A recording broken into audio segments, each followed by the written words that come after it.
Blogging mistake number 10. Backlink spamming. Okay, 1999 is seriously ringing my phone off the hook. Backlink spamming is another very old, outdated tactic that is just as likely to get you penalized as it is to help you. Yes, you do need backlinks to help your website to rank better. Getting backlinks to your website is still very powerful.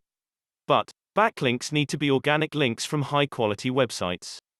Google can spot backlink spamming a mile away now, and they will slap the crap out of your website if you do it. Here's what you should not do. Creating a bunch of low-quality pages on Blogger, Hub Pages, etc. just to link back to your website. Do not do that. Buying backlinks to your website, no, no, no. Submitting your website to spammy link directories. Here's what you should do. Create content people will want to link to. Encourage people to share your content by using social share plugins and mentioning to your readers to share your articles on social media. Guest post on popular websites and link back to your content. Blogging mistakes conclusion.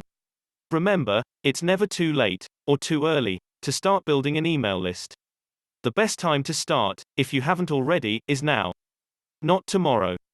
Not next week. Not someday. Right now. Every day you wait is potentially several subscribers you lose forever. Those people may never cross your path online again.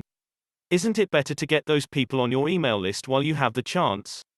Be careful with your email marketing efforts, because once you alienate a subscriber, they are gone for good. They will hit that unsubscribe link, and you will probably never hear from them again. As long as you avoid the mistakes outlined in this video, you will probably find a lot of success with email marketing. Ultimately, if you treat your email list subscribers like gold, they will bring you lots of money. We hope you enjoyed this video. But, before you go, click the link below this video, so you can download your free guide and niche website now. Have yourself a great day.